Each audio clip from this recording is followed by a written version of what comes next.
He is one of the wealthiest athletes in the history of sport.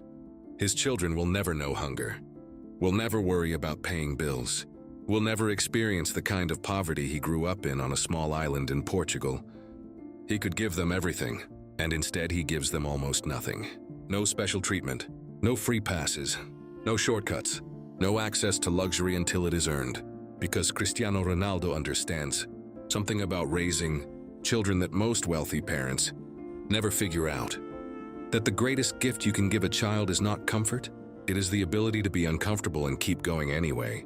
What is going on, everyone? Welcome back to PsyWealth, Richie. Today we are going somewhere unexpected. We are not talking about trophies or records or the psychology of peak athletic performance. We are talking about fatherhood, specifically about what one of the greatest winners in human sporting history actually teaches his children about life. And I promise you, the lessons are not what you expect. If you are new here, subscribe. Now, let's get into it. To understand why Ronaldo parents the way he does, you have to understand where he came from. He grew up in Funchal, Madeira, in genuine poverty. His family shared a small house. His father struggled with alcoholism his entire life and died when Ronaldo was just 20 years old, never fully seeing what his son would become. His mother worked multiple jobs. There were no luxuries, no safety nets, no shortcuts, just a family doing everything they could to survive. And Ronaldo watched all of that. He absorbed it. He felt the weight of it. And when he became one of the most successful and financially powerful athletes on the planet, he made a conscious decision that his children would understand where they came from, not just where their father had arrived, but where he had started. Because he understood something that only people who have genuinely experienced scarcity truly understand. Comfort makes you soft. Struggle makes you strong. And a parent who removes all struggle from a child's life is not giving them a gift. They are taking something away. Here is what Cristiano Ronaldo's household actually looks like behind the closed doors of a multi-million-dollar home. His children follow a structured daily routine.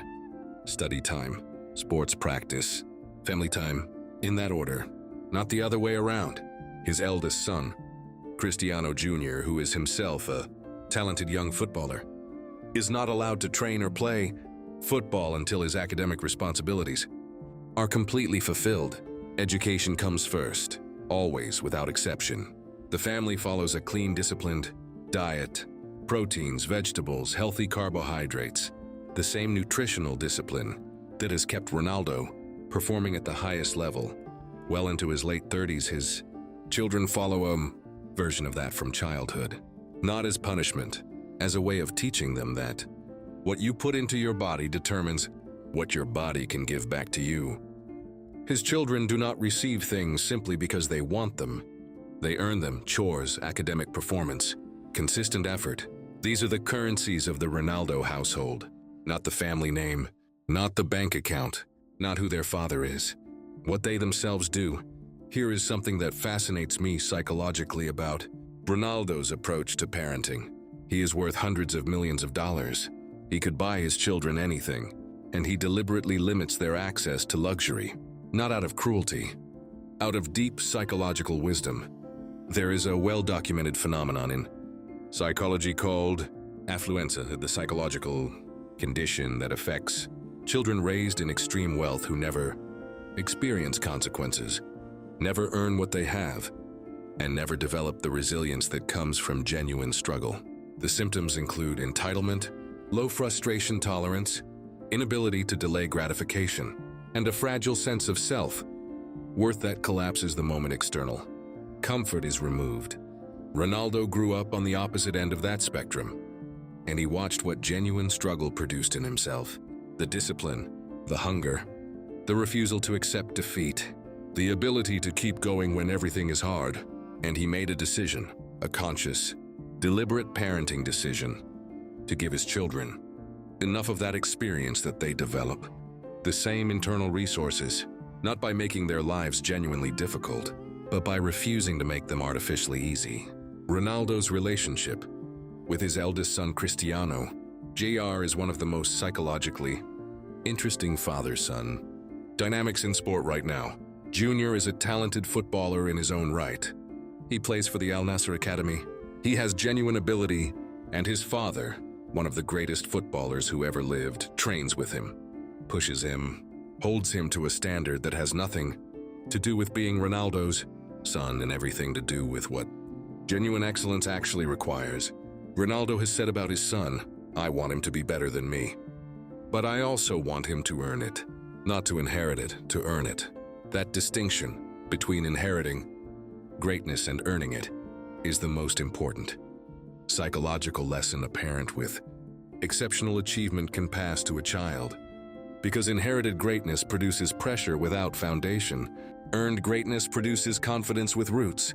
A child who is told they are great because of who their parent is has everything to lose and nothing to build from. A child who earns their own excellence and step by step, training session by training session, failure by failure, has a foundation that nobody can take away from them. Ronaldo is building that foundation in his son, one earned lesson at a time. Here is something Ronaldo does consistently that I think is one of the most powerful parenting choices a person in his position can make.